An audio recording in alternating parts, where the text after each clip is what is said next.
Welcome to Paranormal Heart, a place where people can talk about their paranormal experiences.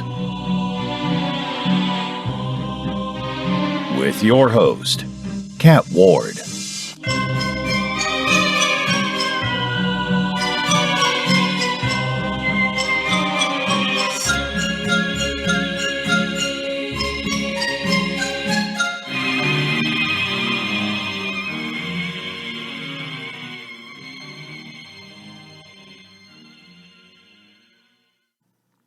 Welcome back, folks, to Paranormal Heart Podcast, and happy Mother's Day to all you amazing moms out there. Thank you so much for tuning in. I have another great episode for you tonight. I am joined by a longtime friend of the show, and one who I consider to be family, Mr. Alfred Santariga. Al discusses his encounters with UFOs and extraterrestrials, and what was a potential abduction involving not only himself, but his son as well. We also discuss why some people seem to have experiences with so many aspects of the paranormal their entire lives.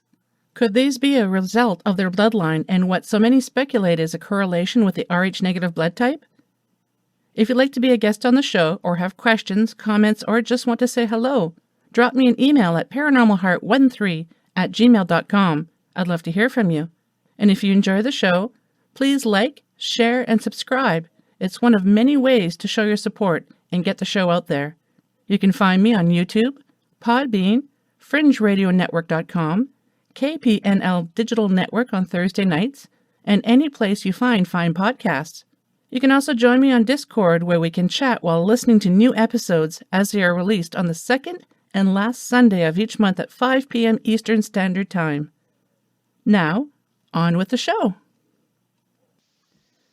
Mr. Santariga, welcome back to Paranormal Heart. Thank you, Kat. Thanks for having me. It's my pleasure to be here. Well, like I told you when you messaged me, you are like family, you and Brian Bowden and a few other people. So anytime you want to be on, you're more than welcome. Oh, thank you. I appreciate that. Yeah, I'm going to narrow down my guest appearances on a lot of shows coming up in the near future, and I'm just going to keep it to a small circle of friends. I'm very honored that I am in that small circle. Thank you. Oh, you were definitely in that small circle. Absolutely. So what would you like to talk about? We're talking about aliens, and I am very interested in hearing this. Yeah. Well, today we'll touch on my UFO experiences and my possible abductions. I was looking for a stone. I had a stone, but I'll talk about it when we get into it. Sure. That, if I find it, I'll send you a picture of it. It'll blow your mind when you see it. So I would say it was about 20 years ago it all started, right? In June, I started getting these terrible headaches, and I couldn't, no matter how many doctors I seen, how many medicines they gave me, I couldn't get the headaches. I couldn't shake these headaches, and at one point, one of the doctors said, we're going to have to do a spinal tap on you and see what's going on, and I was like, oh man. My cousin's a doctor, and he said, let me tell you that's going to hurt. I'm going to tell you right now, it's going to hurt. So I said, okay, well, I'm wearing dark sunglasses for the whole summer because the light hurt my eyes. I'm terrible migraines, and no one can seem to figure out what's going on. And we end up taking my kids to a powwow, Native American powwow. And we're walking through the powwow. My daughter must have been 8. My son maybe was 4. And we're walking through the powwow. We got my son like a little stroller kind of thing. And this Native American, and part of the powwow at the place they had like booths set up at one end of and then they had teepee set up at the other end where the field was. And we were in the booth section. We're walking by the booths. And this old Native American steps out of one of these booths and he says, you have something dark attached to you. Your aura is jet black. And I go, really? And he goes, yeah. He says, if you want, I can cleanse it for you. So I turn to my wife and go, how much is this going to cost me? Right. Yeah. And he says, no, I'm not going to charge you for anything. Come into the booth. I go into the booth. He closes the curtains and he sits down. It's a dark room, and he's got like a counter set up with all these like different stones and and bags, these like medicine bags and stuff like that. And he starts doing like a Native American dance around me. He had another guy there doing like hitting the drums or whatever they call that little tom-tom, right? And he had the tambourine. He's going around me. He's going with the sage. And I'm thinking, oh, wow, maybe we're going to do a little peyote here today, do a little tripping, And he's hitting me with the sage. And I tell you, Kat, he saged that booth so much, it looked like it was on fire. Wow. Okay. And I swear to God, at some point, I must have went into a trance or something, because I felt like I was having an outer body experience. And I felt like I was above my body watching the ceremony go on. And so he's doing this thing. And then when it's all said and done, he opens up the curtains. He's letting all the smoke out, all the sage smoke out. And I can hear him rummaging around in the back of these stones. And he takes one of these medicine bags. He puts a stone in and he says to me, I need you to wear this all the time. He says, don't ever open it. Don't ever touch it. If you touch it, it'll lose its healing powers. Okay. So I put it on. I don't know what kind of stone is in there. Not for the life of me. And I walk out of the booth and my headache is gone. Nice. And I'm thinking, oh my God, this is beautiful. Now I don't have to do the what you call spinal tap, right? Yeah. So we go there, we watch the ceremonies and this, that, and the other thing. We buy some stuff, toys for the kids, and we go home. And that was in end of September, and then October rolls around and Halloween rolls around. And my daughter she's 8 years old. She dresses up as Dorothy from The Wizard of Oz. Yep. And my son is like a little pirate, right? And we go out and we do the whole neighborhood thing. And we're out there for hours walking with the kids, all the kids from the neighborhood. We come home. It's late. We go to bed. We put everybody to bed. We say, you'll get the candy tomorrow morning when you wake up, My daughter and my son were sleeping in the same room. We're upstairs, our master bedroom. We're all upstairs in a dormer. And I got a 125-pound German Shepherd sleeping at the foot of the bed. That's K9 trained, okay? And we're all sleeping in the bed. And, I don't know what time it is, but at some point in time, I see a bright light come into the room. And it wakes me up, okay? Again, this is October. This is 31st. It's cold outside. The windows are closed. The heat is on. And this bright light comes in, and I open my eyes, but I'm not in my body, Kat.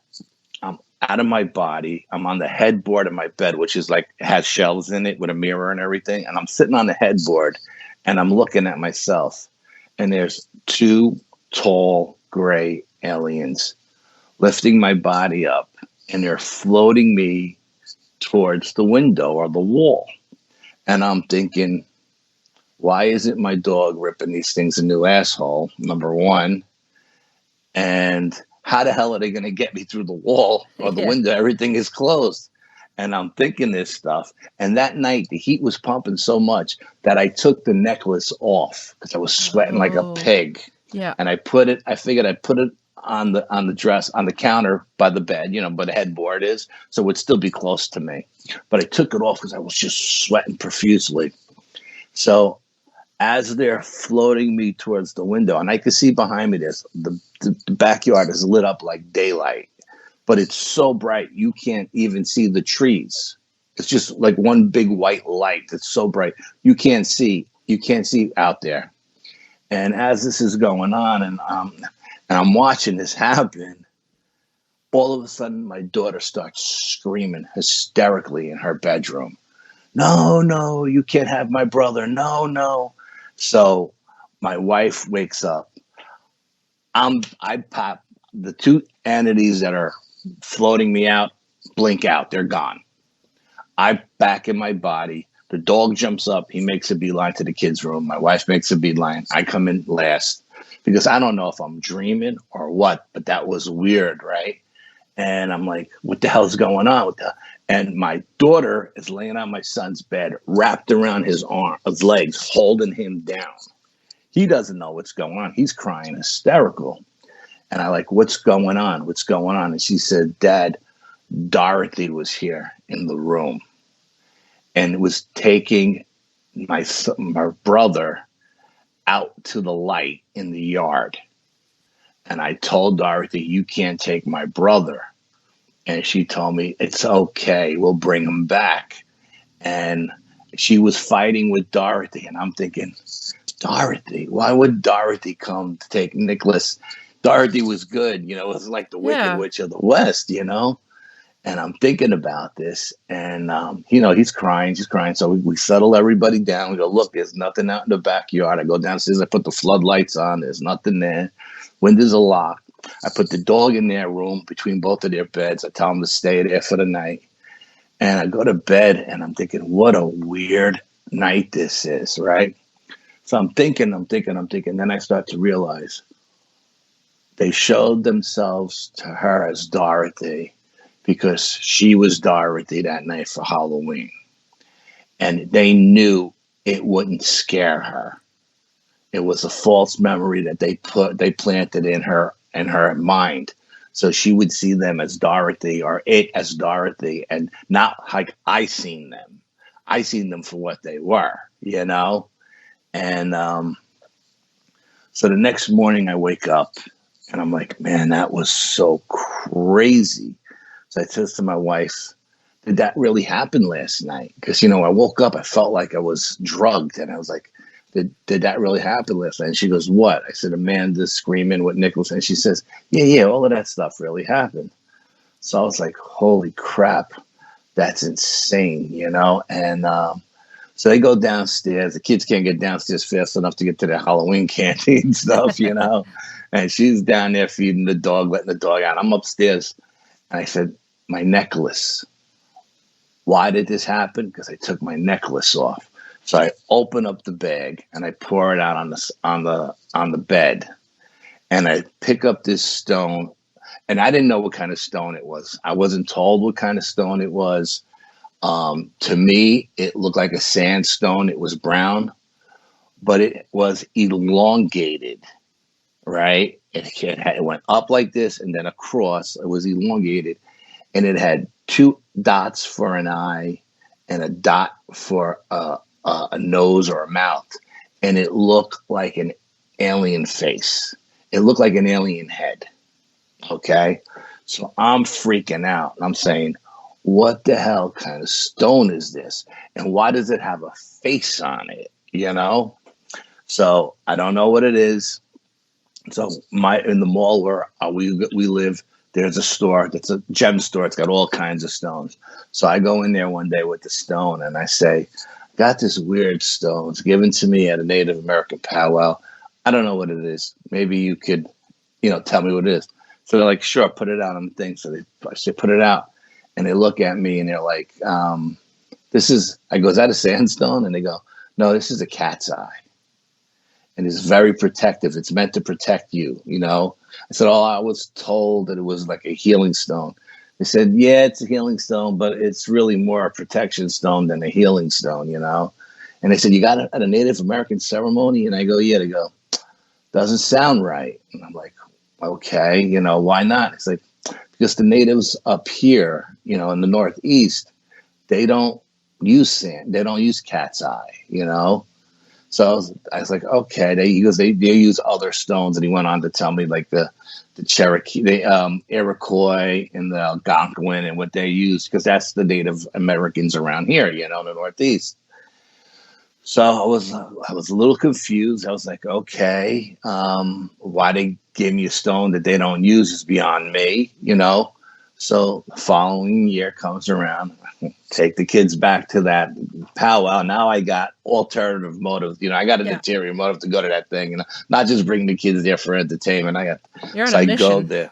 I'm on a mission, and I go there, and I go down again. They have all the booths set up and everything like that, and the old man who was there the year before is nowhere to be found. So I start talking to people in the booths. I said, who's the organizer? What does he look like? And so I finally catch up to the organizer. And I said, where's the old man that was like in this booth here last year? I said, he was a shaman. He told me he was a shaman.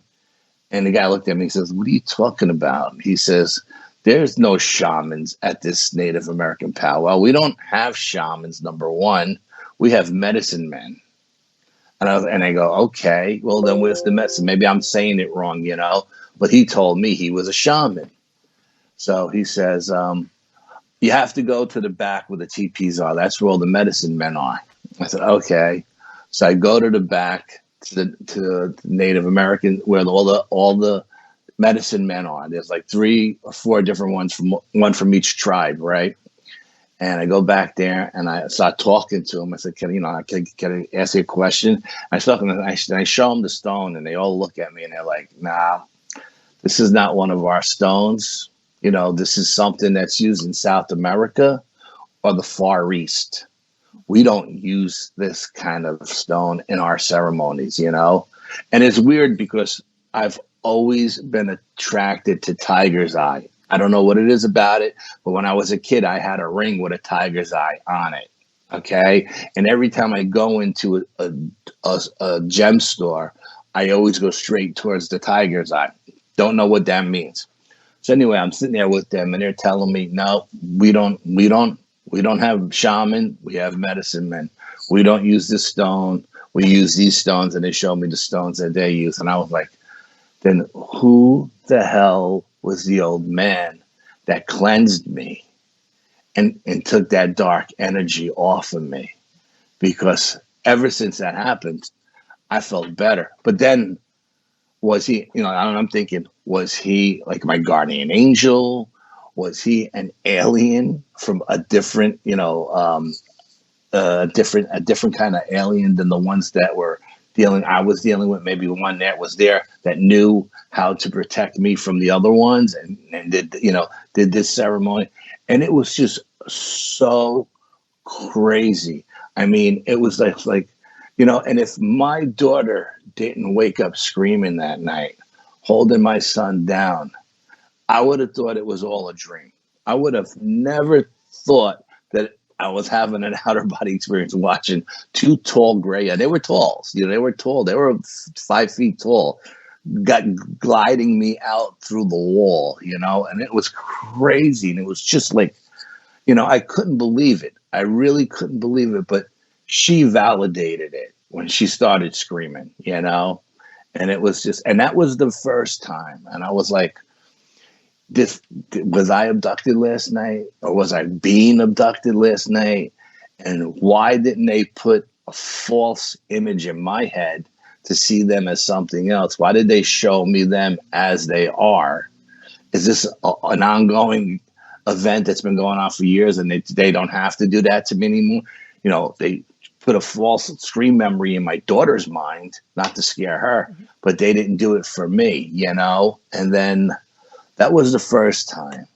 And then years later, my daughter became, like, I would say a good 8 years later or so. She was a teenager now, 15 years old. She got the master bedroom upstairs. My son stayed in his room, and we moved down to the spare room. And at this point in time, I'm going through all the surgeries on my knees, get both of my knees totally replaced, and just a nightmare stuff to do. And one night, I'm sitting in the bedroom, totally different bedroom. Now I'm on the first floor, not the second floor. Again, the bedroom still faces the backyard. I'm in the bedroom and I'm sleeping. And again, boom, the room goes white, pure white.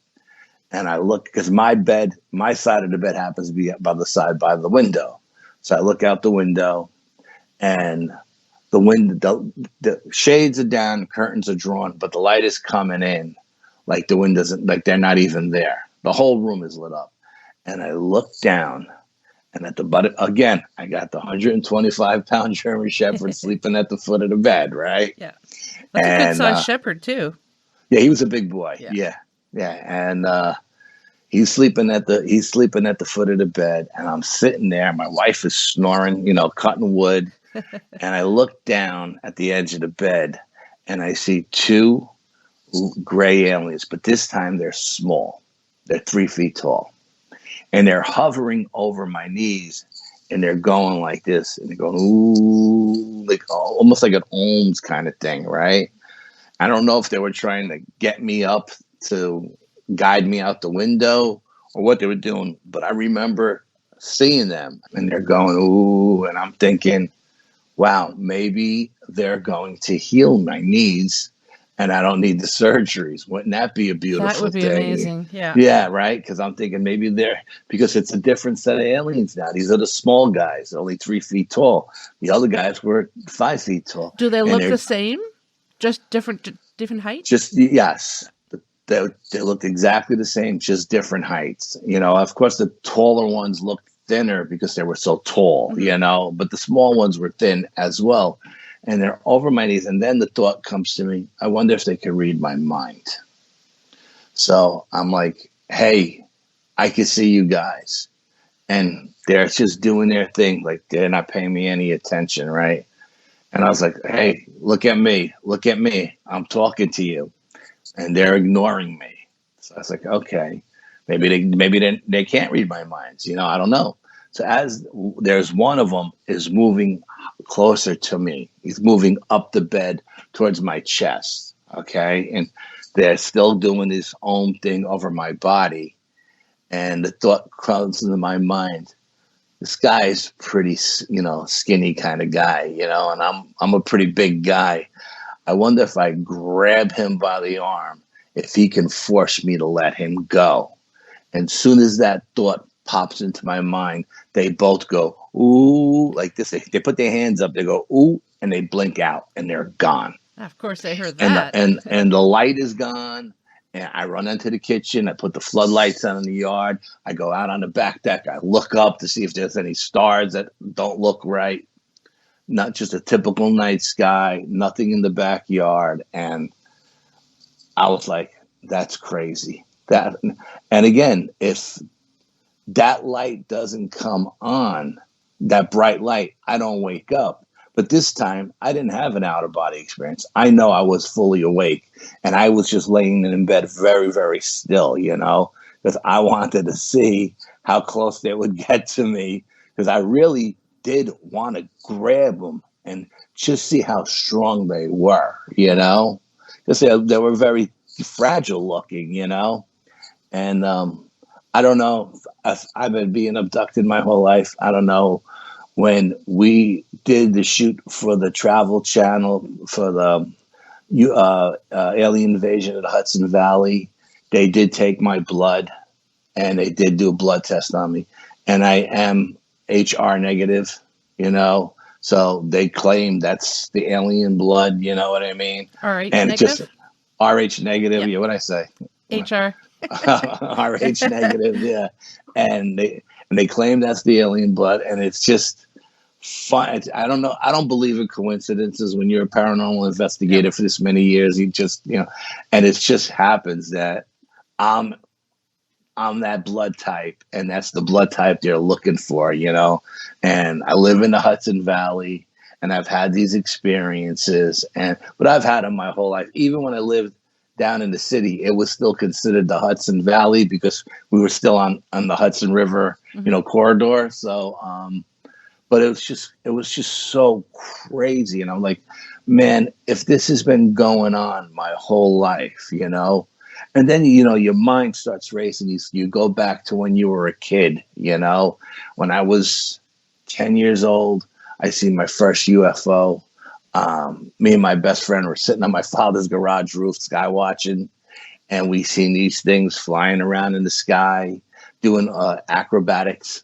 And I went down in the garage and I got this high powered flashlight he used for fishing, and I did like a Morse code, and they stopped, and then he did a Morse code, and they did it back, and then I did it again, and one dropped. I mean, it went from being like up as a star to just above the air traffic lanes, you know what I mean?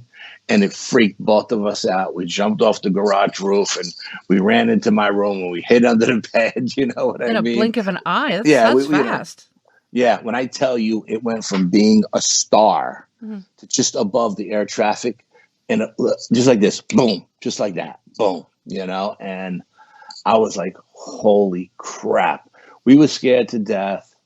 And then, all my life, there was one time My mother and father were watching Johnny Carson one night, right after the news, and I came out of the bedroom and I was sleepwalking and I was taking giant steps.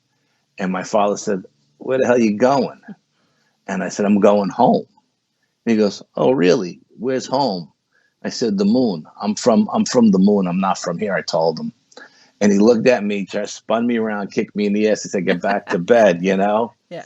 And so I did. And then there was a lot of times, again, as a kid, I would wake up in the mornings and there'd be blood all over the wall. And there would be blood all over the pillow, you know? And I would say, I don't remember getting a bloody nose in the middle of the night.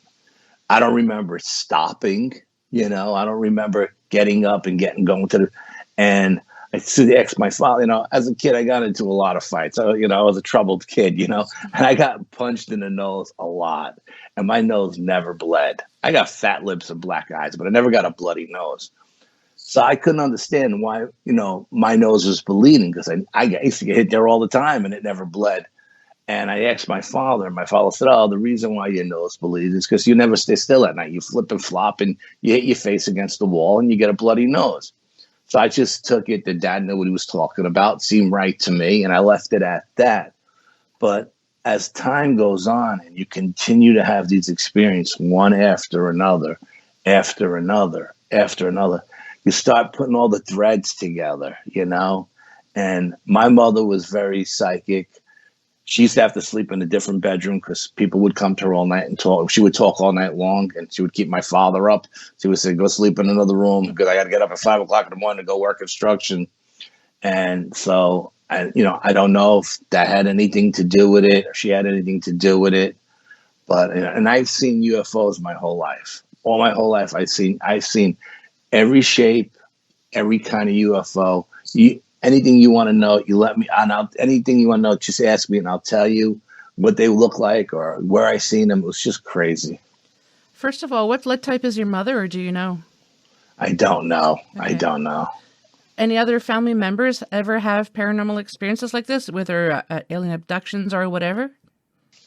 My brother seen a UFO once in the Alps of Italy when he was a kid. He was biking across the Alps with a bunch of friends from one of the little towns there, and they seen a UFO. My sister is more like my mother. She's more sensitive, and she's had like near-death experiences and stuff like that. And she's had visions, like premonitions, you know, but not UFOs. No, neither one of them had anything. Like with me, I've had so many UFO sightings. I mean, it's just one time there was one 2012. When I go to work, I get up at 4 o'clock in the morning to go to work. It's dark. I come home at 7 o'clock at night. It's dark. I used to see UFOs. Well, there was one period of time, I think from November to December, where I seen a different UFO every morning or every night when I came home. And I'm not the type of guy that thinks everything in the sky is a UFO. Mm-hmm. I got to get a vibe. If I see something that's not right in the night sky, I get a vibe, and the vibe tells me, pay attention to this. This is important. Otherwise, if I don't get that vibe, I just ignore it and just keep driving, you know? Mm-hmm.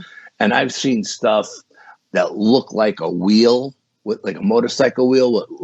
One time I was coming home on a parkway, and the car started to putter.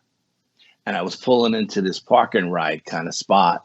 And when I got into the park and ride, above the building where they sell like gifts and everything, you know, breakfast and stuff like that, cakes and everything, there's a UFO parked on a 45-degree angle. It looked like a wheel. Okay, it's the only way you can describe it. It looked like a motorcycle wheel to me. It was so close that there was a rock on the ground. I could have hit it with a rock. Wow. My brother said, you need to start carrying a camera in the car. So I had the camera in the car that day. I went in the car. I got the camera. I go to take the picture. The camera doesn't work. Of course. It says the batteries are dead. I flick out the batteries. I put new batteries in. I go to take a picture. It says the batteries are dead. I'm like, okay. This thing, boom, jumps up in a blink of an eye. It's gone. My car starts back up, and now the camera works fine. Okay. Then there was this other thing that I called the red craft. It looked like a football to me. It had a football shape, and it was red. It was always red, and I seen it up here where I live, and I seen it down where I worked 60 miles away. And one night, I felt like it was following me home. So I live at the bottom of it. My development is a cul-de-sac, right? But it's a hill cul-de-sac. There's 2 loops. I'm at the bottom. So to get into my cul-de-sac, you got to go past my house to get in and to get out. So that night, I drove to the top of the hill because I wanted to get as close to it as I could to get a picture of it.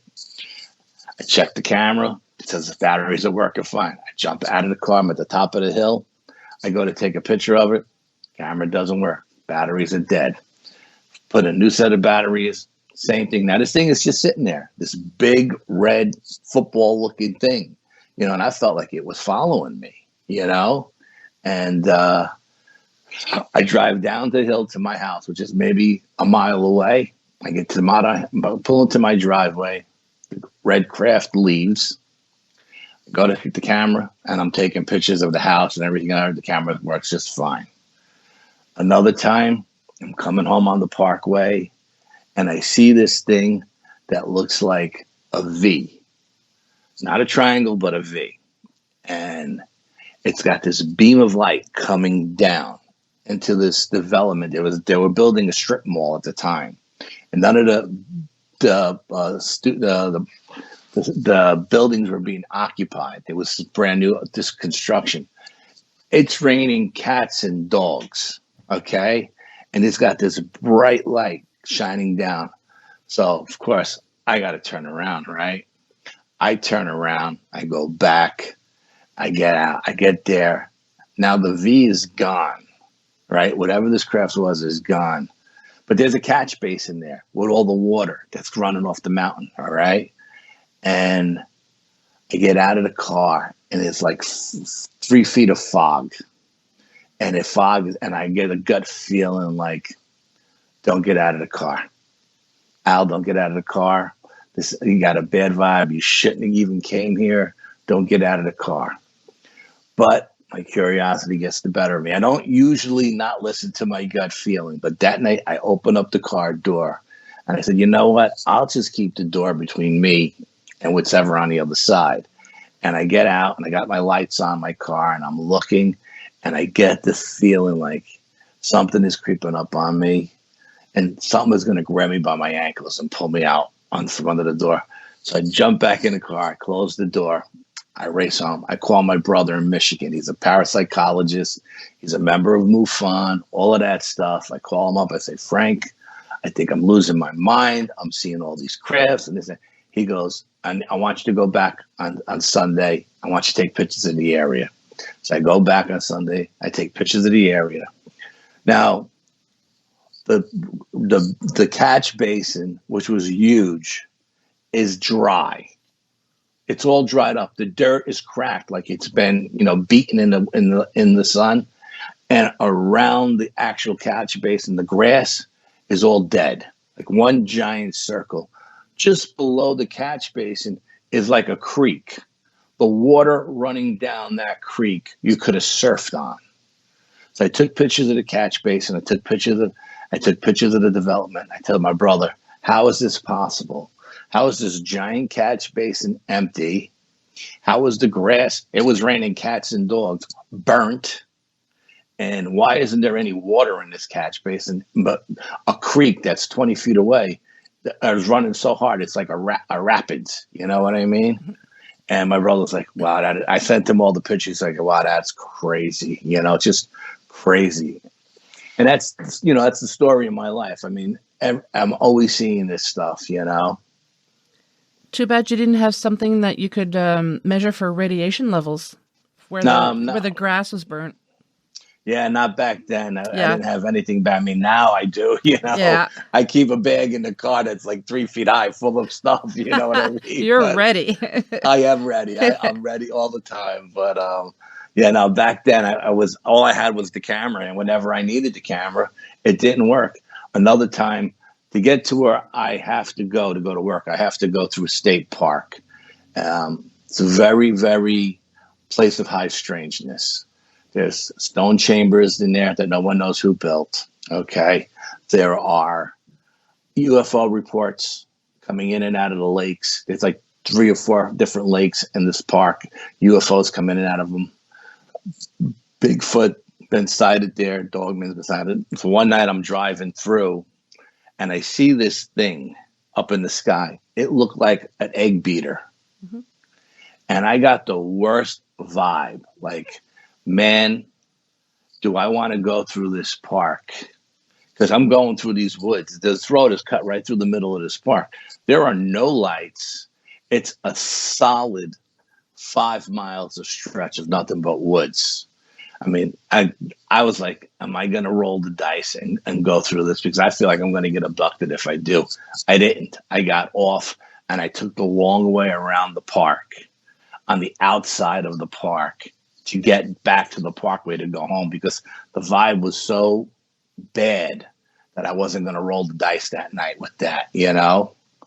And then another time I'm coming home and I'm just coming out of the park, and there used to be an old ski resort on this road, and the parking lot is still there and the lodge is still there, but the mountain is overgrown. You know what I mean? They stopped using it many, many years ago. But this is a giant parking lot, and I'm coming down and I see this thing in the night sky spitting out colors, the most purest, beautifulest colors you ever seen in your life. So I pull over, I go into the lot, I get the camera out. Of course, the goddamn thing never works, but I'm being mesmerized by these colors. Like, I'm thinking to myself, how am I seeing like these purples and burgundies when the night sky is black as ink? Mm-hmm. But yet these colors are so pure. They're so beautiful. And it's like having one of those color sparklers in your hand and just watching all the colors come off of it. That's what it was like. And then when I pulled into the lot, I did a time check. Okay. I always do a time check whenever I see anything. And then the thought came to my mind, you know, this parking lot is pretty damn big. It would be easy to park a craft in this park. Maybe I should get the hell out of here, you know?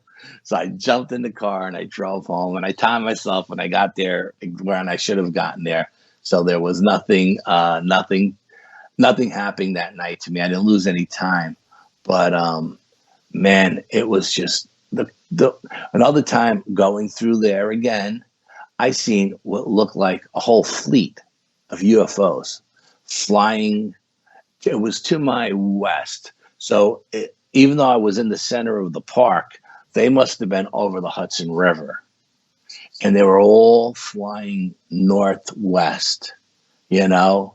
And I was like, what the hell is that? And where the hell are they going? You know? And it was just crazy. It's just the amount of stuff that goes on, you know, in the night sky here in the Hudson Valley is just insane, you know. And like I said, I've seen all kinds of crafts. I've seen what they call stadium lighting. Mm-hmm. I've seen things that look like this bouncing across the sky, like when you throw a rock across the water. Yep. That's how these things were flying, like they were bouncing across the sky. Anything you could think of, I've seen. You know what I mean? It's just crazy. Why do I see all this stuff? You know, what is it about me, you know? It makes me really think, because there's so much speculation about the Rh negative blood type. And it seems people of this blood type have so many experiences, not just with the UFO, but, you know, cryptids and ghosts. And it just blows my mind. I want to know why that particular blood type. I don't know, but you know, and the more you research this stuff, the more you realize that all of these genres are all connected. Yep. They really are all connected. I know, you know, when I was first started out 30 years ago, I was like, no, everything is separate. But now, too, yep. Yeah, but now when you continue to research and you continue to research, and every time you think you're getting closer, they throw you a curveball, and it takes you in a different direction.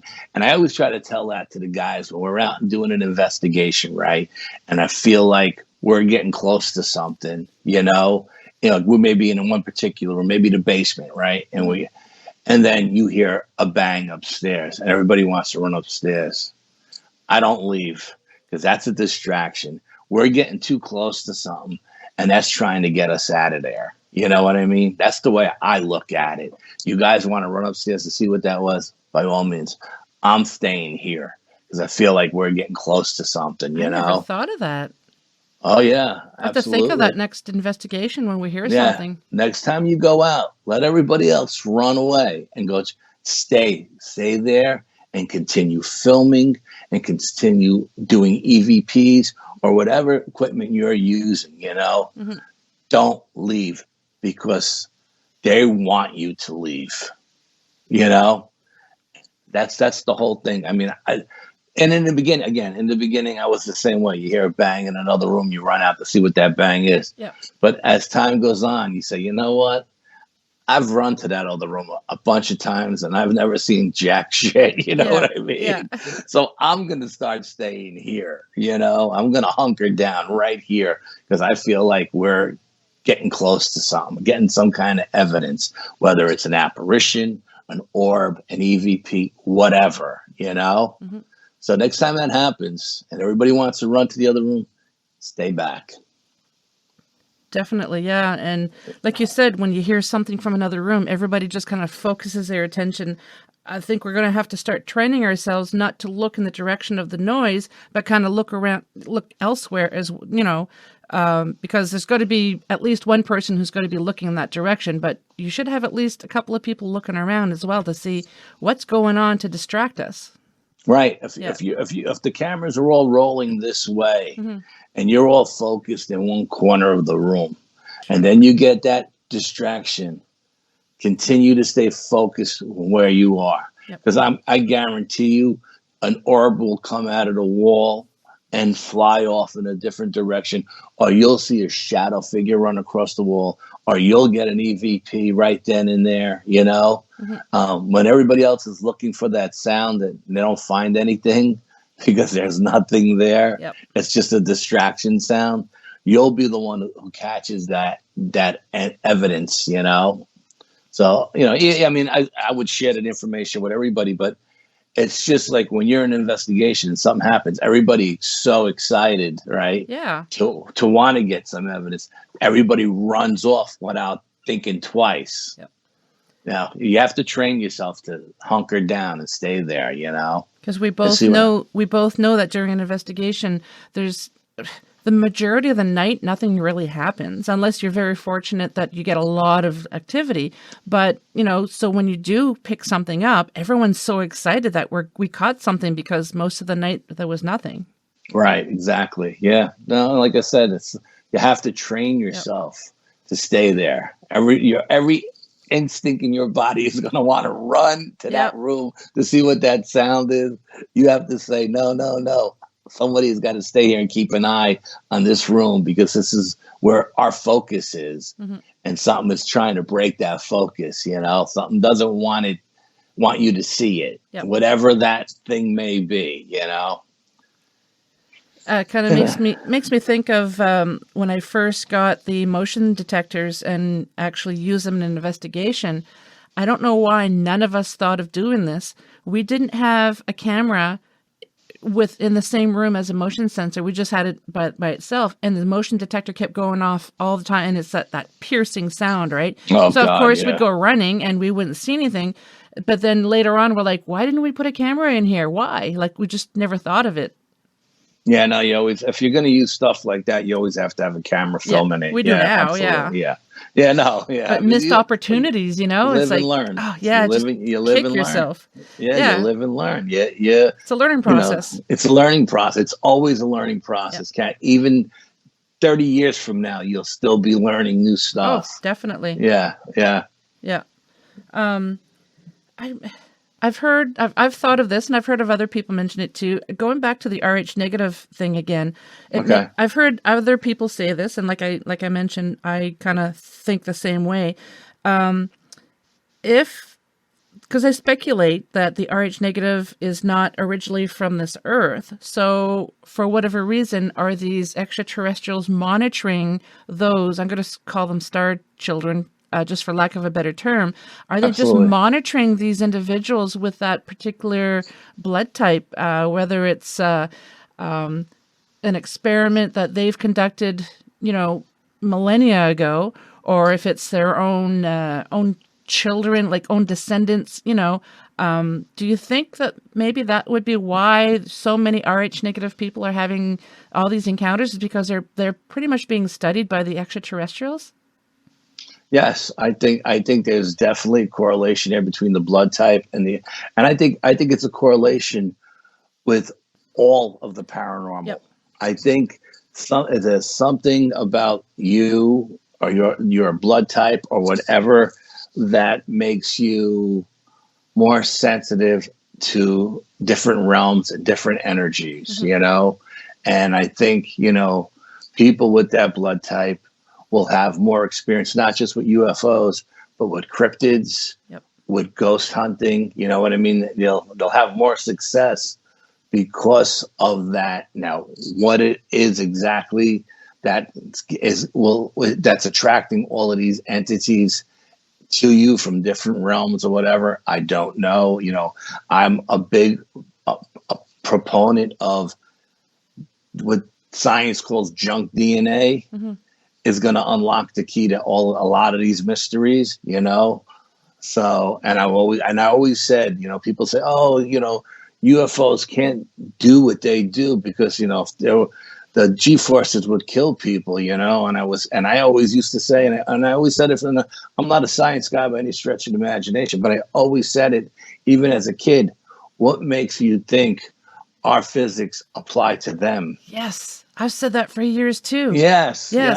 The science that we know now. Right. Our science does not apply to them because they're so far advanced than us. Yep. So yeah, and I always said that. I said that, and I don't know why I said it, but I always said, what makes you think that our physics apply to them? Mm-hmm. And because they're in our realm, I believe there are certain things that when they comes into our realm, our flesh and blood, that may be interdimensional. They can go into different dimensions. And maybe when they're in a different dimension, they're spiritual, or maybe they're flesh and blood in that dimension too. They can just cross over. Mm-hmm. But when it comes to UFOs, I don't think our physics, our gravity, any of that stuff applies to them, because they can go just as fast through the air as they can through water. Mm-hmm. Right? Yeah. And water is so dense and heavy, slows everything down, but it doesn't apply to them. They don't have any issues.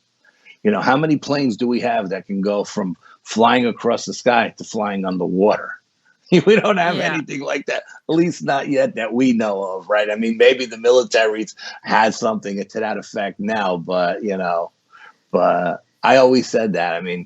To take something that can fly through the air and fly it exactly the same way underwater is mind-boggling. The physics that apply to that is just off the charts, And if somebody can't wrap their mind around that, just anyone who's ever been to a beach, you're running on the sand, and as soon as you get to the water, you're slowed down. You cannot move. No, you cannot move. It's so much slower. So yeah.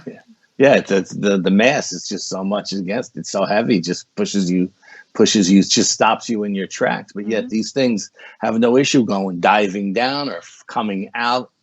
It's all the same thing, Yep. So yeah, I've said that for years. When people say that's impossible, it's like, well, impossible with the knowledge that we have currently. How do we know that these beings don't have other sciences? They just know of other molecules, not other molecules, other what's that chart? Like, I wish you could read my the mind. Elemental chart? Yes. The elemental? Yeah. Yes. There's other elements that we obviously don't know about. Absolutely not. Yeah. When Lazar came out with his element, right? I forgot what it was called, element, whatever it was. I remember seeing him in that tent being interviewed in New Mexico or Vegas or wherever it was in the 80s.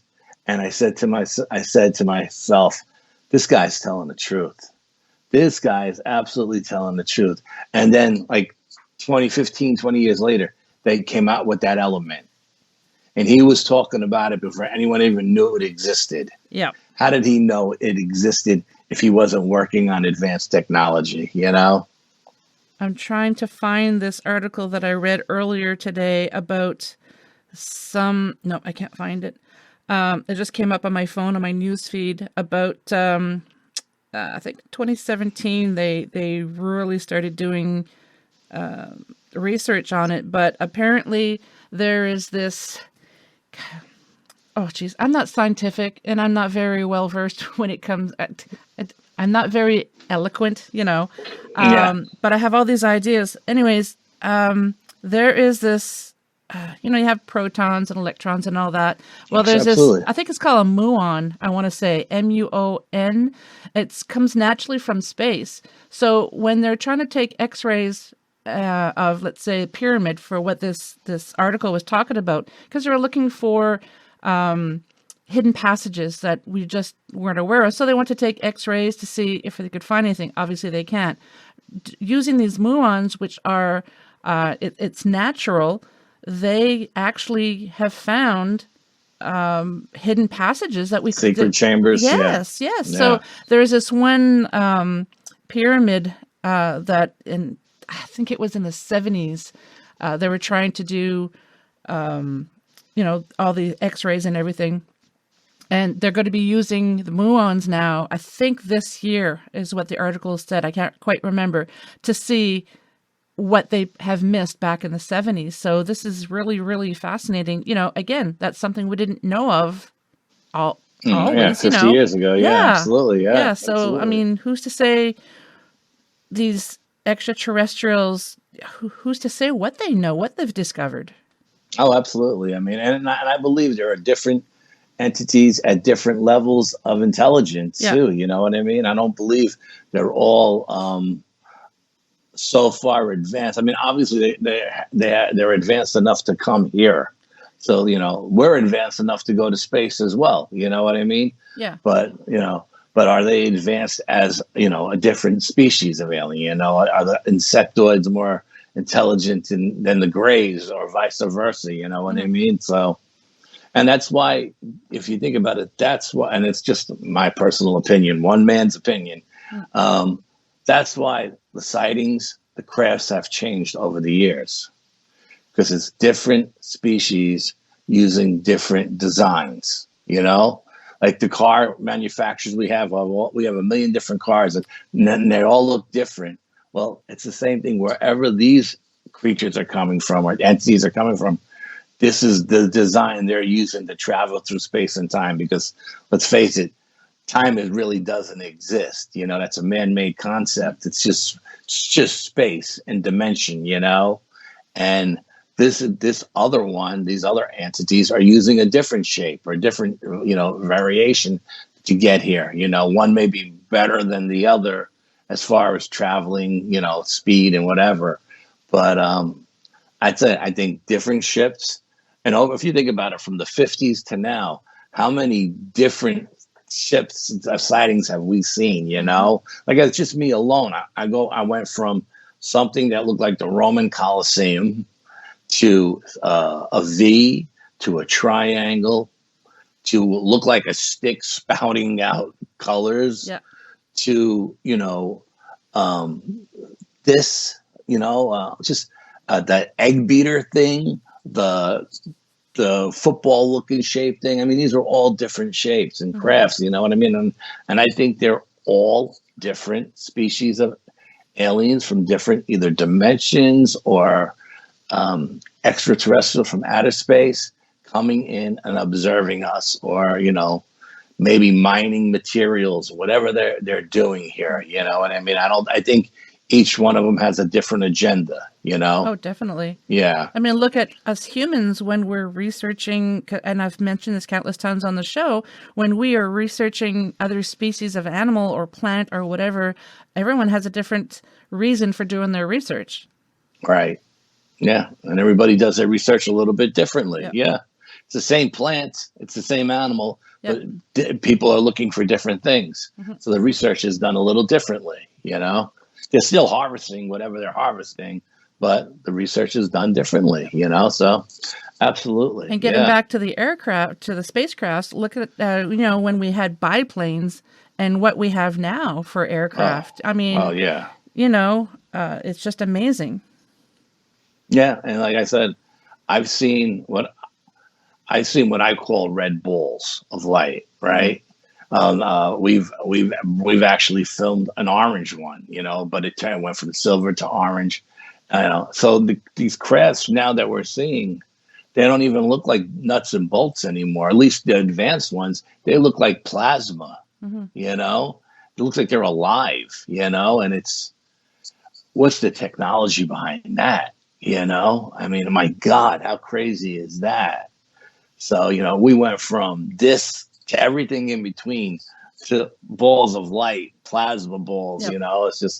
It's just crazy. I can't even wrap my mind around the concept of, what that is, Yeah, if I delve down too far in the rabbit hole, it just makes my brain want to explode. It's just, because just when you think you might have an answer, that question has created a million other questions, and it just doesn't stop.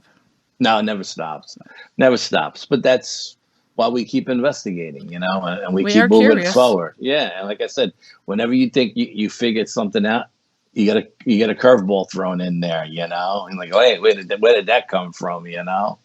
Yeah. So it's amazing stuff, But like I said, I've always had all these paranormal experiences, whether it's cryptids or UFO related or ghosts related.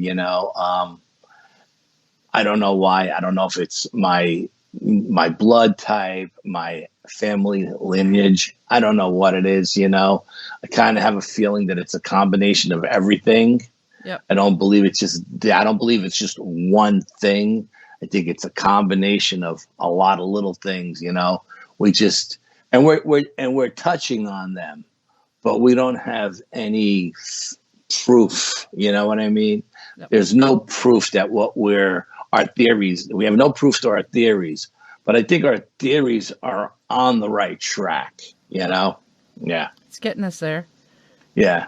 And for me, if for whatever reason that you're being observed, of course, these other beings are not just going to observe you; they're going to observe your family too, and every generation.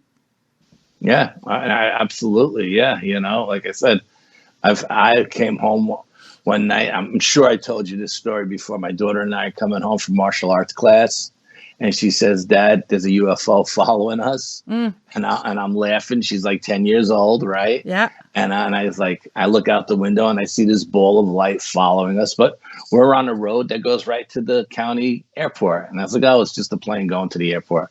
We get to the airport. We make a right and go north. This thing makes a left and goes south. And I said, see, it's just a plane. We get home and the thing is parked over my house.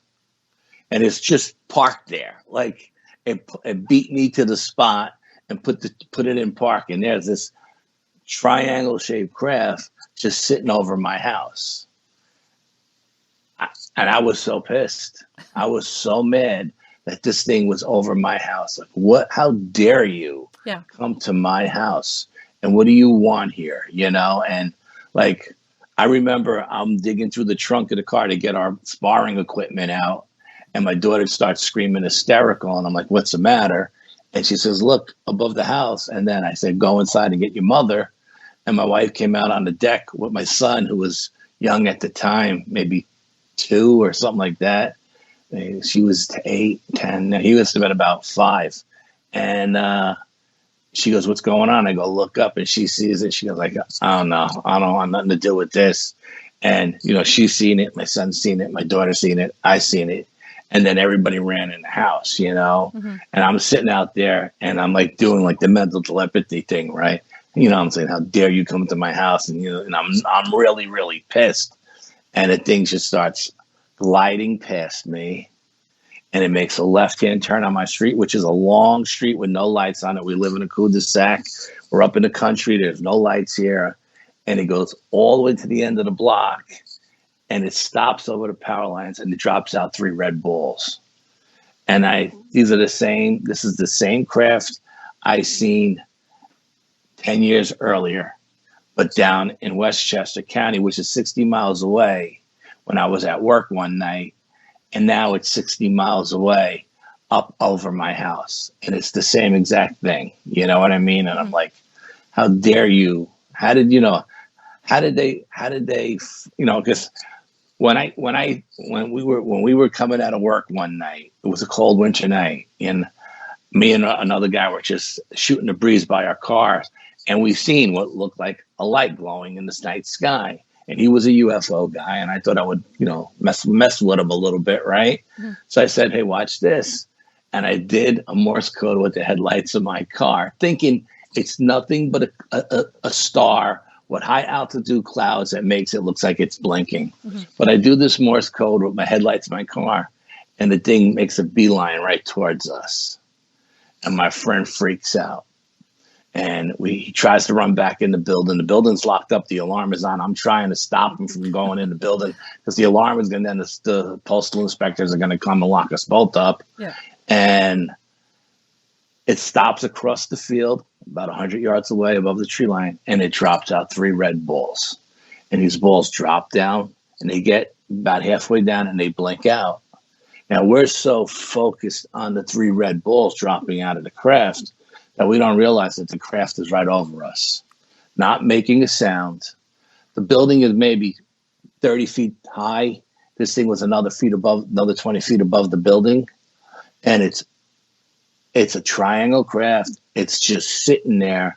And I tell you, I could have hit it with a rock. If I had a rock in my hand, I could have hit it. And then it just turned.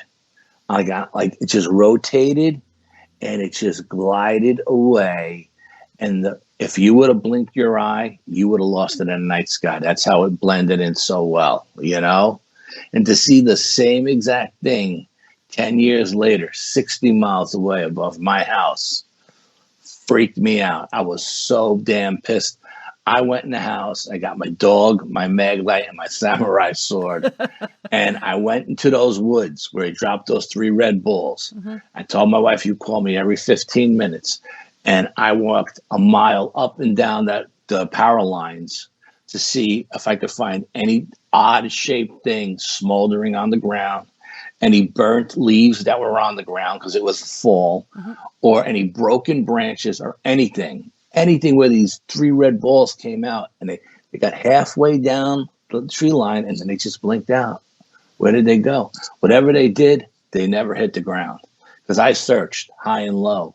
And I couldn't find anything. And my wife was freaking out. Like, don't go in the woods, Yeah. And I was like, I wasn't bringing the samurai sword in for the aliens. I was bringing them in for the mountain lions and the black bear and the coyotes. You know what I mean? Yeah, that wasn't. And I figured the dog would let me know if there was any danger anywhere. Yeah. That was my alarm. My early alarm system was the dog. But the dog went up and down with me and never blinked an eye. You know what I mean? Never found anything. How big? And this was over my house. How big were the red balls? I would say from a distance, they would have been the size. And this is just a guess, mm-hmm. Because you're looking at it against a night sky that's huge. I would say they looked like the size of a nice big beach ball. Okay. Yeah, but they were pure red. Mm-hmm. Pure. There wasn't any other color to it. I would say it was the size of a beach ball, just one after the other, after the other. They got to a certain height and they blinked out. Then the second one would get there and blink out. And I don't know where they went from there. I don't know if they traveled down the power lines in different directions, if they traveled along just above the ground, or if they just went in all different directions in the night sky. And I didn't see, because once they blinked out, they basically became invisible, mm-hmm. But this is what I'm saying. All my life, these crazy experiences, just insane. Almost sounds like the 3 balls were a distraction. To me, it felt like and this is again just one man's opinion. If the vibe I got from them were that they were scanning, they were there scanning the area. I don't know what they were looking for. Maybe they're looking for iron ore. Maybe they're looking for some kind of mineral that.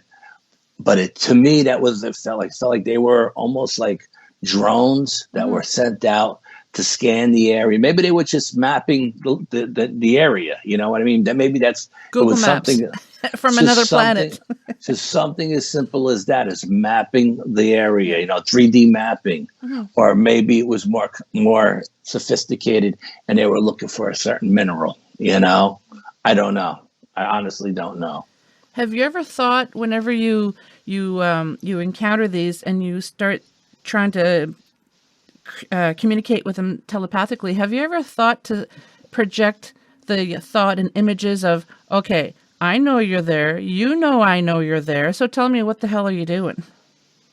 Oh, yes. And no reply. No. All the time. I say it all the time. I know you're there. I could see you. I know you could see me.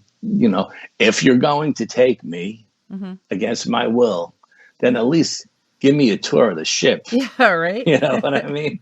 I'd love to see what you're working with. Yeah, I'd love to see what you're working with. But I have no recollection of ever being on a craft or, having any kind of probes done to me or whatever. But I was supposed to be regressed by Rosemary Ellen Guiley. All right. She was a dear friend of mine. And I said, Rosemary, my brother's been after me my whole life to get regressed. And I always said, no. And then I was talking to Rosemary one time. We were together at a symposium speaking. And she said, you know what, Al? I'm 20 minutes away from you. Why don't you come to my house one day and I'll do it. It'll just be me and you and no one else has to know about it. And I was like, you know what? Okay.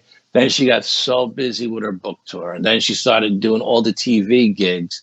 And then, I finally said, Rosemary, I know you're busy, but, when you get back home, I'd really love to meet up with you. And she said, Al, I'll be home in like a month. And I promise you, I'll call you then. And then she passed away. Yeah. Yeah, and that was the end of that. I never got it done. And I really trusted her a lot to do it. Otherwise, I really have no desire to have it done. But she was really the only person I would trust to do it, I hope you encounter someone else that you do trust and try to get some answers. Yeah, I have talked to other researchers, and they have people that they swear by. And they say, Al, look this person up, tell them I gave, and I say, yeah. And then I never do it, because I don't know them personally. Like I knew Rosemary, so. Yeah, exactly. Yeah. I'm sure they're good at what they do and they're legit. They're not making stuff up, not putting false memories in your head or leading you on. Do you know what I mean? Yep. But because these people who swear by them, I respect, So, but I just never do it, just because I really, to be brutally honest, I never really wanted to do it, even though my brother always said, you got to do it. But when I met Rosemary and I found out she did it and we were very close, I said, okay, if anyone's going to do it, it's going to be her. Yeah. Yeah. Unfortunately, I befriended her when one of her busiest times in her life. Yeah. She was never home.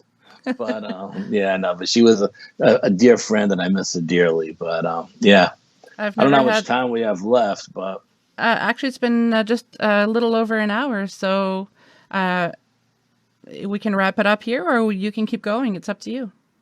No, I thought your show was only an hour, so I didn't. It is. Yeah. Oh, okay. Sometimes if the guest has more to say, I just let them go. Oh, okay. No, I think we should wrap it up here. Okay. Yeah. Well, thank you so much, Al, for reaching out and wanting to be on the show again. And you're welcome anytime.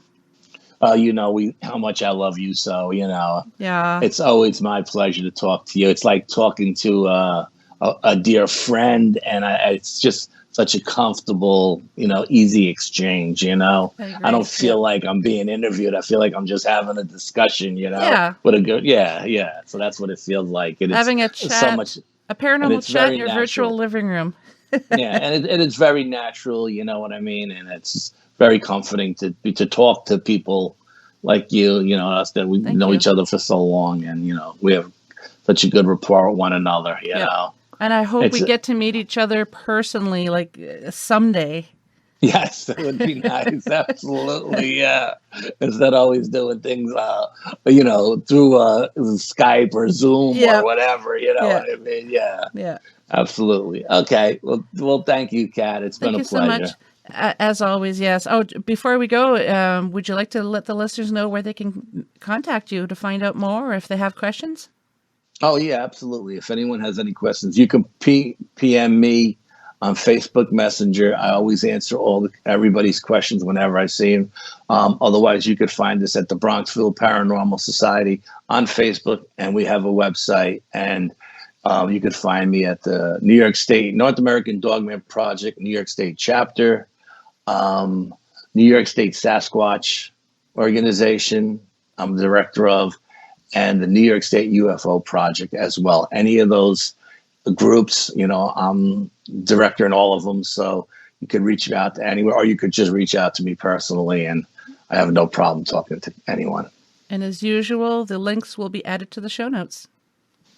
Thank you, Kat. Thank you so much, Al. Love you, my brother. I love you too. Ciao.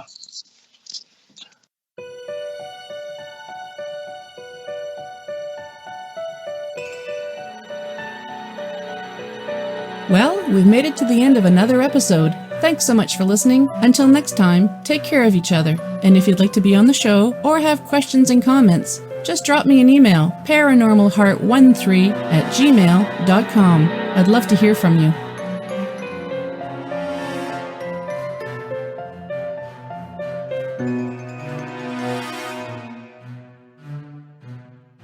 Paranormal Heart would like to extend a special thank you to PurplePlanet.com for supplying the music for the show.